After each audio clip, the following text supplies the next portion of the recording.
ನರೇಂದ್ರ ಮೋದಿ ಸದ್ಯ ವಿದೇಶಿ ಪ್ರವಾಸದಲ್ಲಿದ್ದಾರೆ. ಇನ್ನು ಈಗ ಸೈಪ್ರಸ್ಗೆ ಅವರು ಭೇಟಿಯನ್ನ ಕೊಟ್ಟಿದ್ರು. 2 ದಶಕಗಳಲ್ಲಿ ಸೈಪ್ರಸ್ ದೇಶಕ್ಕೆ ಭೇಟಿ ನೀಡಿದ ಮೊದಲ ಭಾರತೀಯ ಪ್ರಧಾನಿ ಮೋದಿಯಾಗಿದ್ದಾರೆ. ಈ ವೇಳೆ ನರೇಂದ್ರ ಮೋದಿ ಸೈಪ್ರಸ್ ಅಧ್ಯಕ್ಷರಿಗೆ ಕಾಶ್ಮೀರಿ ರೇಷ್ಮೆ ಕಾರ್ಪೆಟ್ ಹಾಗೆ ಅವರ ಪತ್ನಿಗೆ ಆಂಧ್ರಪ್ರದೇಶದ ಬೆಳ್ಳಿ ಕ್ಲಚ್ ಉಡುಗೊರೆಯಾಗಿ ನೀಡಿದ್ದಾರೆ.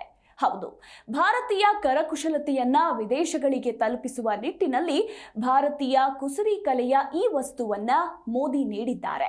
ಪ್ರಧಾನಿ ಮೋದಿ ಸೈಪ್ರಸ್ ಅಧ್ಯಕ್ಷ ಕ್ರಿಸ್ಟೋಡೌ ಲೈಟ್ಸ್ ಅವರಿಗೆ ಐಷಾರಾಮಿ ಕಾಶ್ಮೀರಿ ರೇಷ್ಮೆ ಕಾರ್ಪೆಟ್ ಅನ್ನ ಉಡುಗೊರೆಯಾಗಿ ಕೊಟ್ಟಿದ್ದು, ಇದು ಗಾಢವಾದ ಕೆಂಪು ಬಣ್ಣದಲ್ಲಿದ್ದು ಜಿಂಕೆ ಮತ್ತು ಕೆಂಪು ಬಾರ್ಡರ್ ಅನ್ನ ಹೊಂದಿದೆ.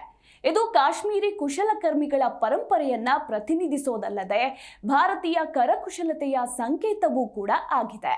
ಹಾಗೆ ಅಲ್ಲಿನ ಪ್ರಥಮ ಮಹಿಳೆ ಫಿಲಿಪ್ಪಾ ಕರ್ಸೇರಾ ಅವರಿಗೆ ಪ್ರಧಾನಮಂತ್ರಿ ನರೇಂದ್ರ ಮೋದಿ ಆಂಧ್ರಪ್ರದೇಶದಲ್ಲಿ ರಚಿಸಲಾದ ಸುಂದರವಾದ ಬೆಳ್ಳಿ ಕ್ಲಚ್ ಪರ್ಸ್ ಅನ್ನ ಕೊಟ್ಟಿದ್ದಾರೆ. ಪ್ರಾಚೀನ ರೀಪೌಸ್ ಮೆಟಲ್ ವರ್ಕಿಂಗ್ ತಂತ್ರವನ್ನ ಬಳಸಿಕೊಂಡು ತಯಾರಿಸಲ್ಪಟ್ಟ ಈ ಕ್ಲಚ್ ದೇವಾಲಯದ ವಾಸ್ತುಶಿಲ್ಪ ಮತ್ತು ರಾಜ ಮನೆತನದ ವಿನ್ಯಾಸಗಳಿಂದ ಪ್ರೇರಿತವಾದ ಅಲಂಕೃತ ಹೂವಿನ ಮಾದರಿಗಳನ್ನ ಒಳಗೊಂಡಿದೆ.